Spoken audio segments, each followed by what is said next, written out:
Back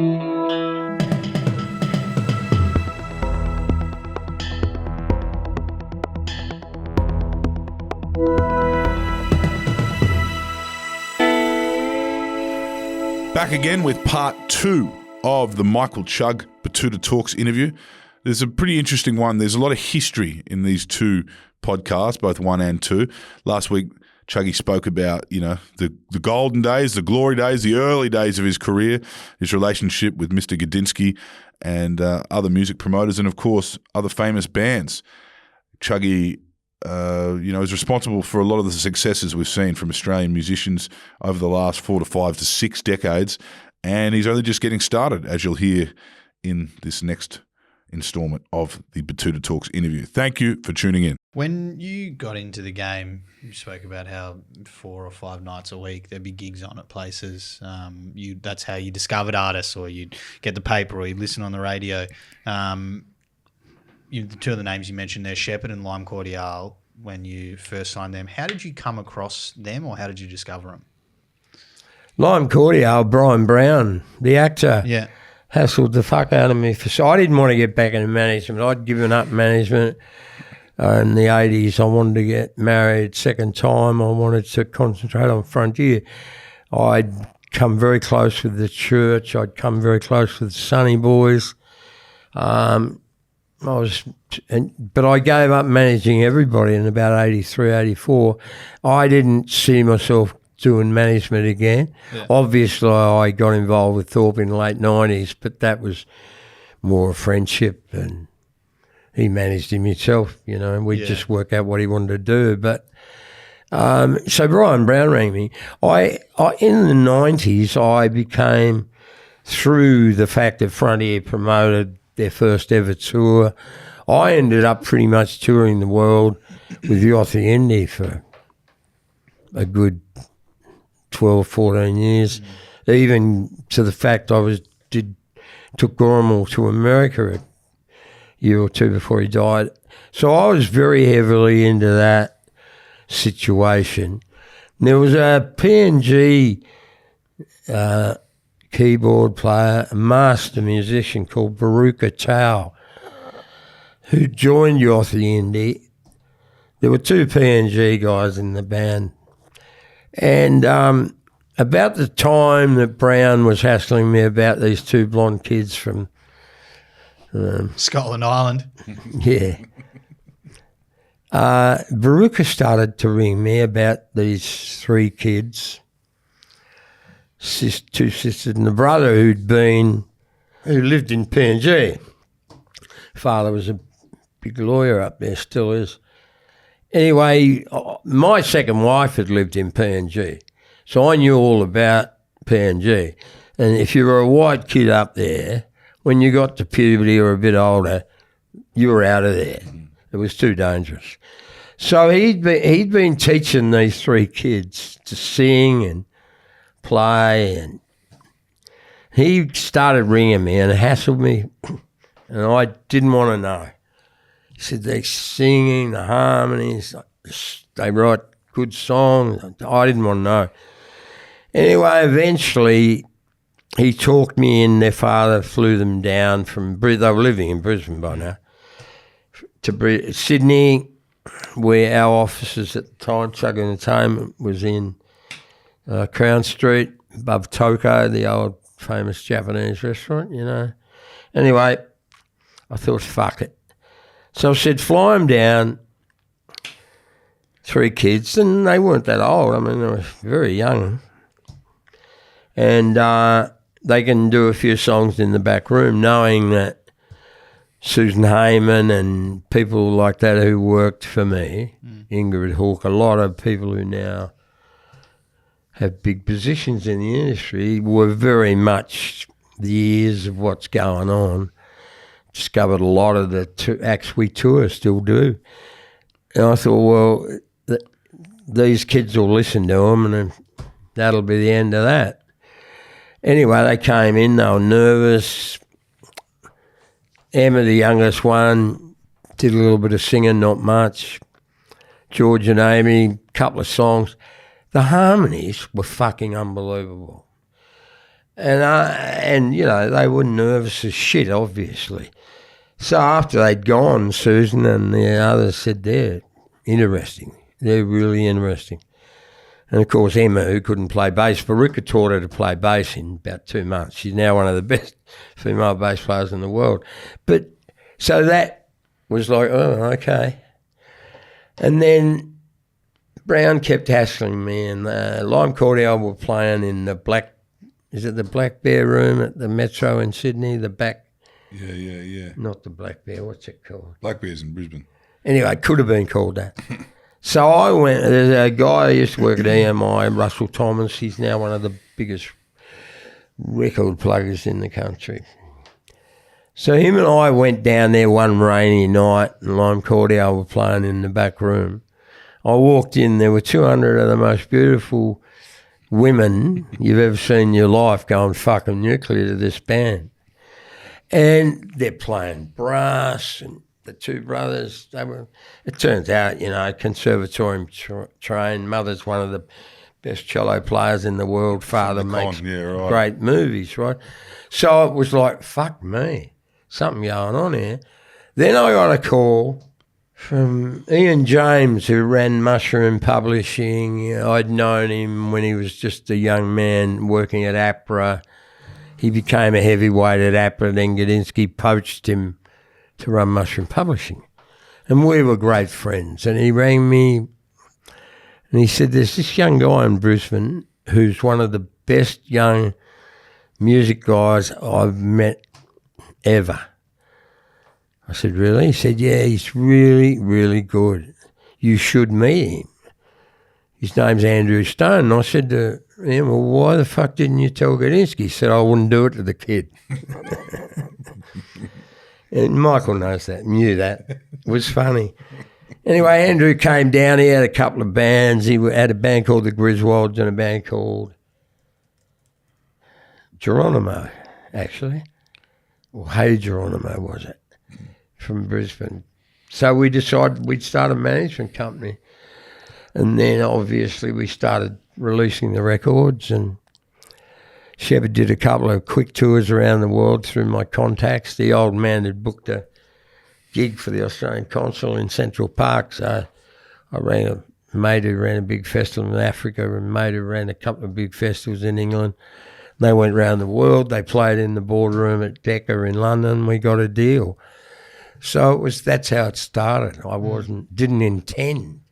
Now we have, you know, Casey Barnes, who's a country music superstar, the hottest young country act in Australia, Lane Pittman, who just had his 3rd #1 country song here, who's really attracting attention. Yeah, we've had him come through here.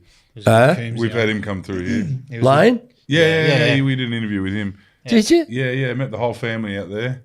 Oh, yeah, well, Susan, first time Susan Heyman, because it was Susan who was Georgie Luxton and Susan who have a lot, Georgie books a lot of the talent for CMC Rocks. Susan obviously has been with me 21 years and now runs Frontier.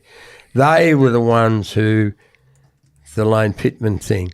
Mm-hmm. So we went I had Elton John in Newcastle, Susan came up, and I'd given Lane and his family tickets.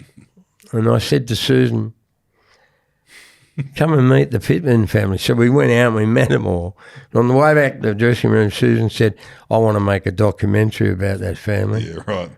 I reckon we could get a great reality documentary out of it, which we've been filming for 2 years. Oh, that'd be good gear. Every moment. Anyway, so we got that going on. We got a young girl from Adelaide called Alexia, who's breaking really strongly, was one of the unearthed finds, getting played on Triple J. Mia Rodriguez, who we had a great deal with Atlantic with, and Teenage Dads, who are currently in America. Yeah. So we've got a great roster of acts, and it's all about the career. It's not about having a hit today and gone tomorrow. So I want to talk about the 2000s, because you really got to work at the 2000 Olympics, right? Yothu Yindi, you got you basically pulled together the opening Well, and it was closing the ceremony Paralympics. for the Paralympics. You did the opening and closing for the Paralympics. Yeah. But you had a lot of those artists in your orbit that were, both Paralympic and the Olympics on stage. Yeah. When you get to a point like that where you kind of, you've got people, as you say, Elton, you've got people you can call from around the world at any given moment. You've got mates doing tours in Africa. You've got mates doing tours in England. How do you and how have you traditionally balanced local artists versus, bringing stars in here? Because I know one's a lot harder to do. You've got to do a bit more to break local artists than you do bringing established, ready-made artists from overseas to Australia. Well, a lot of the acts we've been, when I brought Robbie Williams out the first time, he couldn't get airplay in Australia. He had 10 number ones in England. We went to New Zealand and played to 200,000. He couldn't get arrested here. We've begun with a lot of that. Billie Eilish, who's here now, Susan, we put her on. I was involved in Laneway for many years. We actually helped take it nationally. It was time for me to get out when I did the JV with Gadinsky because Laneway had gone to TEG. But Billie Eilish, she was just a young girl playing it where we used to do Laneway here in Sydney at the old upstairs. loony bin. Yeah, Cullen Park. Shouldn't say loony bin, should The I? Cooker's Nest, yeah. That's not very cool, is it? But that's how my dad had talked. Yeah. Anyway, there's been a lot of acts that we've brought in here and turned into huge acts. So who? Yeah, I mean, Robbie Williams is a good example of that, and Billie Eilish. Who do you think you've brought here that has become, whose success in Australia has benefited them in their continued global domination? I mean, Robbie's one of them. Well, yeah, no, he was monstrous in Europe. He was monstrous in Europe before we finally got it away here. But it was, it was quite a moment because it was the same time that Nova was starting. Yeah. And Today FM, and they owned it. And they weren't playing Robbie. And one day I got a call from EMI. They said, Rob Logan, who was running Today FM, has been on the phone, and he said, if you give Robbie Williams to Nova, you'll never play Robbie Williams on the Today FM. I said, well, you're not fucking playing him anyway. I said, tell him put it in writing and I'll give it to the Daily Telegraph, make a great headline. Anyway, so Nova promoted it. It was the perfect launch. And, of course, 2.5 tours later, we did 550,000 people. So what are you doing in this era now with artists? That's an interesting era, right? You got the radio stations. You said Australian music changed dramatically, particularly in towns like Sydney and Brisbane when FM kind of opens up. Nowadays, those old mediums are kind of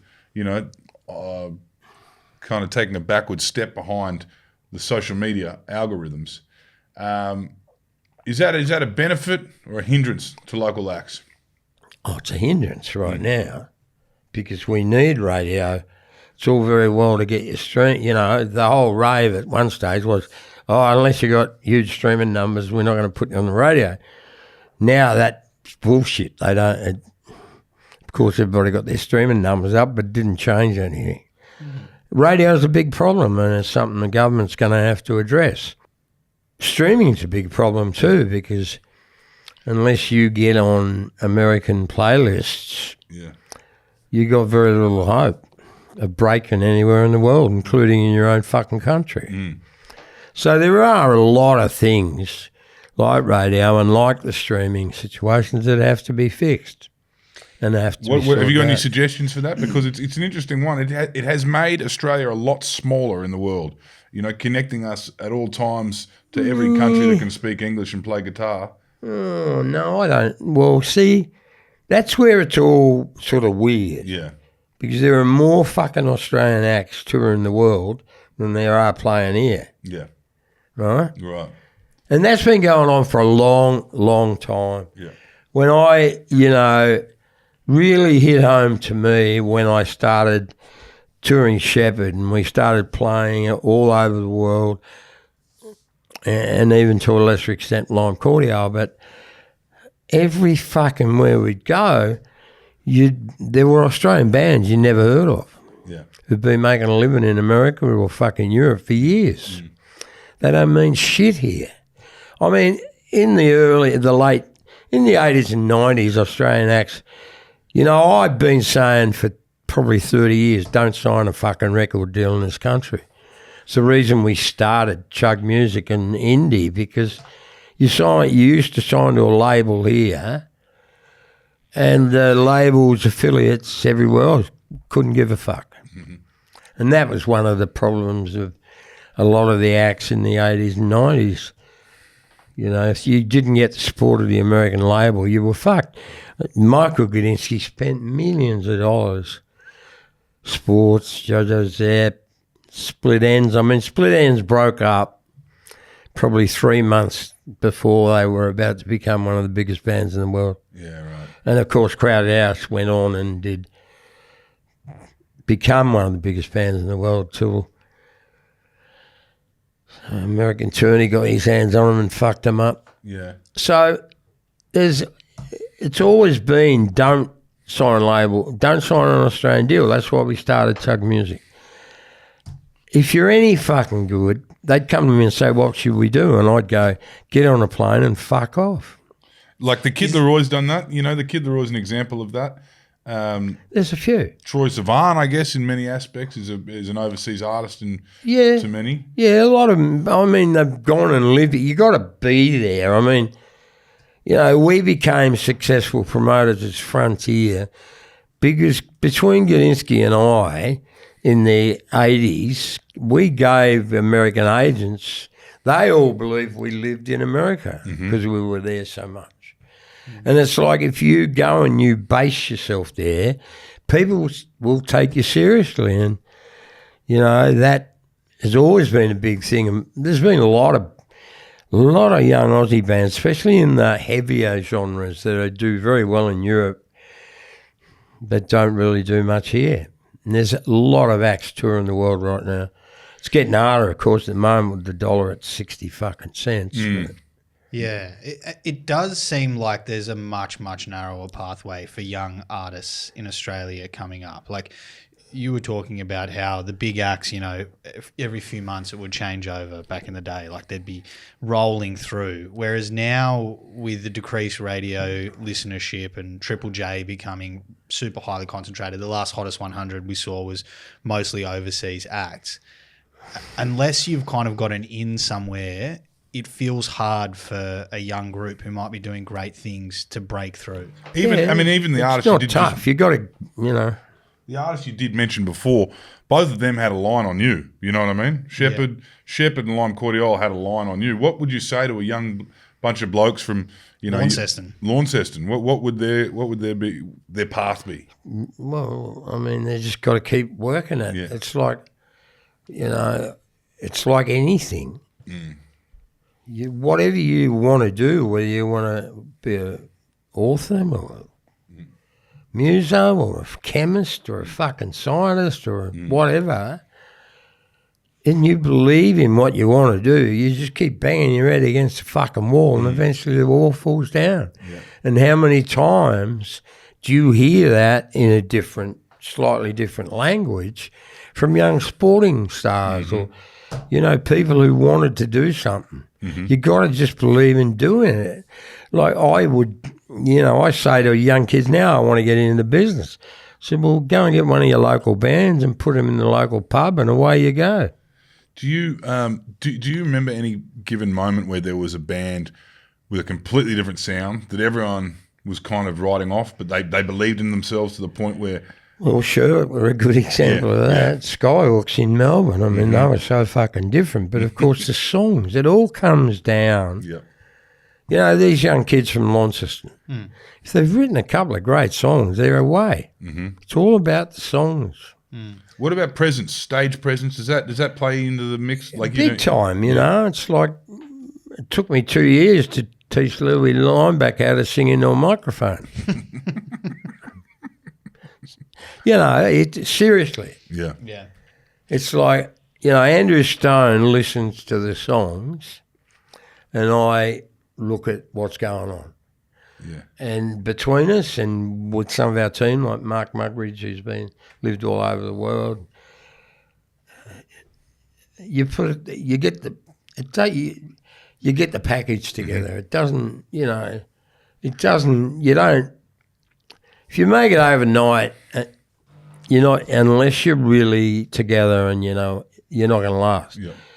But all the acts we work with, and there's a lot of others too that are, I mean, you look at Tones and I today compared to how she was when she first hit the scene. She's a fucking superstar, and she's made herself into a superstar. Yeah. And that is what it's all about. If you believe in what you're doing, you do it. Yeah. Do you sometimes you want to cut your fucking wrists and jump off the roof, but not very often. do you tell us about big gigs, right? You mentioned that first one, the Sydney Town Hall, which nearly sent you and Gudinski broke before you'd even started, really. Yeah. What was the big one? What was the big one where you're like, this is, your defining moment? There's, infrastructurally, there's the most people you've ever seen in one place. Well, Guns N' Roses still hold the biggest crowd record in Sydney. Mm-hmm. And that was, nearly 35 years ago. Yeah, right. How many was it? 77,000. One place, Eastern Creek. I don't know of any other in one offset. Well, I mean, there's been 80,000 in the stadiums, but this was in a fucking car racing track. You virtually had to build your own fucking venue. Do you reckon you'll ever, I mean, maybe you're the man to do it, but do you reckon they'll ever do another gig on Bondi Beach? We did one there. It was called Turn Back the Tide, which became Turn Back the Turd. Yeah. It's hard to do shows down there. We've thought about it, but it's not big enough. Yeah. They had some numbers down there, though, and they were trying to get rid of the sewerage, redirect the sewerage from Bondi. Yeah, Turn Back the Turd. We had about 20,000 at that show. Yeah. But, today you got health and safety, you've got all those, which are not, obviously civilization grows, but the rules and regulations really make it hard now to do anything off the cuff. Yeah. As in, we're having a music festival this week. You can't do that anymore. Yeah. I'm curious to know your opinion on the state of music festivals in the country. It seems like there's two that are doing quite well, CMC and Laneway, both which you've been involved with. Why do you think they are not only staying afloat, but going from strength to strength where so many other... country music, and we run a great festival. Yeah. And you don't have to line up at toilets, you don't have to line up. Everything's we really work hard at making that a superb festival. A lot of the festivals that are going by the wayside, it's life a cycle. I've been involved. I was involved in Home Bake many years ago that ran at Domain for years and years. And then one day it was done. Yeah. Gone. Yeah. And there's a lot of that. I think Groove and the Moo, there's a lot of combinations, or, it goes out into country areas where there's never been anything. It becomes a huge thing. But after a few years, life cycle goes away. Probably can't get the right young internationals that they used to get. There's a lot of reasons for it. Splendor in the Grass probably had a few more years, but that massive year of the storm and not having the infrastructure and the people on the ground to take care of that disaster Splendor in the hastened their demise. And it's like, fuck. One of the biggest problems when you get a massive festivals that are using artists that people want to see, there's not a lot of people, not a lot of artists that will headline, and there's just not enough headliners, and that has had a lot to do with it as well. And that seems like we don't have enough local headliners as well.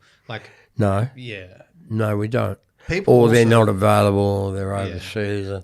But there's not a lot of international headliners either. There aren't, but there seems like there's enough that people will get out for a Taylor Swift or a Luke. Oh, yeah, I'm not talking about. Yeah, there's those things. They're just one-off phenomenons. Yeah. But that level of, not like Elton John will do 10 entertainment centres. There's not a lot of acts that do one or two kudoses. They're the acts you need Yeah, for and the I'm festivals. curious whether you think it's possible for the cycle to come back where there's the kind of middle of the range acts and then also just local gigs and local shows that people are getting around to. Can you remember a time where that wasn't happening and it came back around, or is this the first time where people aren't getting out as much to smaller shows and mid-range shows? You know, I think they're getting out. They're just picking and choosing where they go. Yeah. They're still there. They're still going out. Yeah. But they're not going out as much as they used to because they can't afford it. And they're picking and choosing. Oh, I saw that act 7 years ago. I'll go and see this new one. There's a lot of that going on. What did you make of the lockout laws? I mean, they'd put them in Newey first and then they went to Sydney. Well, what it did for us, it taught us and all our artists how to use the fucking internet. Yeah, right. And it also, you know, opened the internet up. I mean, obviously, streaming's a big problem for us here because, you know, unless you get on, as I said, unless you get on major American playlists, you got problems. Yeah. You're not going to break Asia, you're not going to break anywhere without those. But at the same time, that lockdown, a lot of people got into streaming, you know. I mean, it's a bit of a worry today when you look at streaming stats and 60% of all the streamed songs are classics. Yeah. 14-year-olds hassling you to go and see Susie Quattro or John Fogerty. But you've seen different eras. There was a curfew and the light came on the Sydney Town Hall gig. What are your predictions for the music industry 2025? What are you seeing? I mean, I was backstage at Luke Combs' 2023 gig. Yeah. And you were sitting there and you were, you know, there was all the real country heads there, the Latrell Mitchells and all those, you know, footy stars that, you know, love country and always have. But you were kind of giving it to us a little bit, and I thought it was good. It was good chat about, you know, all these country music blow-ins, because that was when the bandwagon was starting. Since then, Beyonce Knowles has released a country album, and we've seen it infiltrate all. They're not very impressed in Nashville. She won the Grammy. Yeah. No, I can't anyway, imagine they were. Look, country. Rob Potts got me into country 25 years ago. When we first started going to Nashville, most people in Nashville didn't know where Australia was. Yeah. Seriously. Yeah. There's still a lot of people there that don't know where. Americans are not taught anything except America. Yeah, for sure. And it was worse back then. So what's happened with country music, Rob Potts, God bless his soul, what's happening today happened because of him going to America 25, 30 years ago and getting on the board of the CMA, and, you know, eventually with my support we started CMC Rocks. We started bringing acts like, convincing acts like Brooks and Dunn and Alan Jackson to get on a plane and come to Australia. I think there's been some great international people like Simon Renshaw, who was the tour accountant for ZZ Top. He moved to Nashville, started managing Genesee, found these three girls from Texas, started the Dixie Chicks, and they started to come here. A lot of younger acts in Nashville saw what was going on with them. Some of the older acts, you know, Brooks and Dunn would sit down with their 50-year-old country superstar mates and tell them about Australia. So slowly but surely it started to happen. Where it really, I think, you know, we were already about, I don't know, 8 or 9 CMC Rocks in. We started in the Snowy Mountains, which was a big mistake because Australians, unlike Americans, don't go to the mountains in the summer. Yeah. Anyway. But Taylor Swift did. She was out here for one of them. She came. Yeah, well, that was Rob got her. And Rob's done that a few times. He did that a lot. But You know, where it really hit home to me was we were doing a Keith Urban tour and we had him at the Enmore Theatre. And I was standing outside the Enmore Theatre, sold out a couple of nights. And all these kids were turning up in ripped stockings and pink hair with fucking rings in their noses and in their tits and in their ears. And I thought something's going on here. And that's how it is now. Yeah. You've got these huge audiences. Like CMC Rocks has now been doing it. We've really been hitting a nail now for about 7 or 8 years. But, you know, when we first started, like Brooks and Dunn, we did a couple of Brisbanes, one Melbourne, one Sydney. Now, you know, Luke Combs has played to 400,000. And I think he'll get even bigger. But you've got all the Australian acts that it's doing quite well. And you've all, the only radio that's relevant in Australia now is country music radio. For sure. Yeah, and they're all tuned in on the tractor. Yeah. In the car. And now, you know, the iHeartRadio and ARN and Southern Cross are all starting country stations. They're all, because it's the hottest thing in the world. So that's what you're thinking? Are you going to see more and more country heading into 2025? Yeah, I think so. But I also think there's other, you know, there's still big acts coming. Mm-hmm. Serena Carpenter is all these acts that are coming. So do you reckon Triple J is not relevant anymore? Oh, I wouldn't go as far as saying they're not relevant, but you know, they've been relevant on, we still, you know, with Alexia, the young girl from Adelaide, or Tino's Dads, or even New Lime Cordial single, we wanted to play it. I think they've been a bit narrow themselves. They've got a few big brands, the old Triple J, like that Leica version on YouTube. It's huge. Yeah, that's where you want to get an artist. I mean, you've only got to go and see Lime Cordial do the Divinal song on stage. And yeah, no, that's huge. We're hoping Lane Pittman will do something. DMAs always say that, you know, that when they did that Sure cover, that it really helped them. So, yeah, no, I don't think they're irrelevant. Things can't stay the same. Occasionally you need someone to come in and shake it all up. Mm-hmm. And you've done that time and time again, and I think you've got a few more disruptions in you yet. Oh, sure. Thank you for joining us, Chuggy. I think we've learned a lot today. No worries, today. boys. We've loved this yarn. We've actually gone, you know, too far. We've gone a bit longer than we thought we would. Hour and a half. Yeah, than we thought we'd promised you. Yeah, anyway. I thought your half an hour was a bit fucking, you're being a bit optimistic. Yeah. No, we had a great yarn, and there's a it's lot of good bands that we've just discussed today that I'm going to have to go home and look up. You know, just from the very early days of those bands that you're kind of working in and around. Obviously, there's the ones that were, as you said, the superstars. But there's been a lot. There's a lot of history in Australian music, contemporary music. Yeah, well, that's what freaked Paul Clark and Clinton out.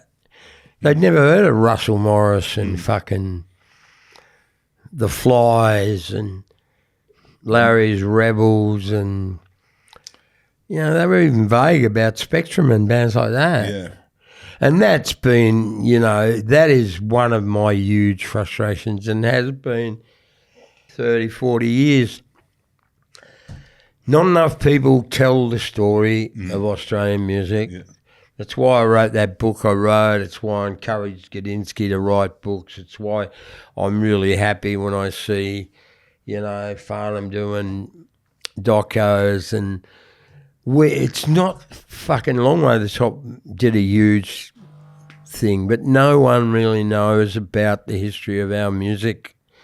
And it's as precious as knowing the history of who won the AFL Grand Final in 1960, as far as I'm concerned. Definitely. So I get very frustrated about that. So, you know, that's why I'll come and talk to you guys. It's why I don't talk to everybody, but I talk to the relevant. The more and more our history gets known, you know, one of the biggest frustrations, and something Andrew Stone and I talk about a lot, is none of these kids who are doing A&R or running these multinational labels, they don't know anything about what happened. They don't. Who the fuck's Jimmy and the boys? You know? They don't know. They don't know the They history. don't know the history. And when you got a kid sitting there dictating a young band's career and what songs they should be recording and don't know anything about anything, it's a fucking worry. Yeah, especially when they're living in Bondi. They don't realise once upon a time there'd be bands doing 20 gigs a night in that suburb, from the top of the Diggers down to the... Well, most of them lived in the 60s. Most of them lived down there. Yeah. I mean, you know, there's so much history. The Kiwi wave that they had down there. Well, the Kiwis, you know, most of our biggest bands in the 60s were Kiwis. Yeah, Dragon, the Models. Spectrum. Well, even you go on to the 70s and 80s. I mean, La-Di-Da, Spectrum, Max Merritt. They were either Pommies or Kiwis. Let's not forget Dickie Wilkins. My mate Dickie. I mean, I got nothing but good things to say about him. Big supporter. He's a supporter. And there's not many of them. I mean, that's one of the biggest problems we have when you talk about like a radio, like a streaming. There's nothing. I mean, that was the other thing that really I didn't get into before. I might as well get into it now before I go. Is Gudinski kept employing everybody, including my team, because I'd done the JV, right throughout COVID, and spent millions of his own money making music from the home front, making the sound on the ABC. He did all that and kept everybody sort of looking at Australian music during COVID. And, you know, the day he died was a really bad day for me, probably the worst day of my life. The two worst days of my life being the day Billy Thorpe died and the day Michael Gudinski died. What he did for everybody during COVID is he just kept everybody in business. He kept everybody working. And, of course, when COVID went away, Frontier has become this monstrous powerhouse, as is Mushroom now with Matt at the helm. And it's still based on Australian music. Yeah. But what he did during COVID, and I got to tell you, there's been a lot of complaints and noise about how much money Live Nation, some of those big other corporate players got in grants. Mushroom Frontier didn't get one during that whole period. But he did it anyway. Yeah. We all did it. We all just kept going. But COVID had a lot of pluses. It certainly, I believe, has made a lot of Australian bands a lot better and a lot more rounded at what they do as far as writing songs, and also, you know, there's a lot of self-marketing these days. Yeah. If you don't know how to fucking use socials, you've got a big problem. Yeah. Yeah. Anyway. Got to catch the algorithm. Well, he's you know, it is interesting the influence Gudinski has had, and of course the influence you've had as well, Chuggy. But you know, the fact that you get all those artists that were major overseas acts that would be willing to do the quarantine to come to Chugg's funeral. To come to Gudinski's funeral. That was big.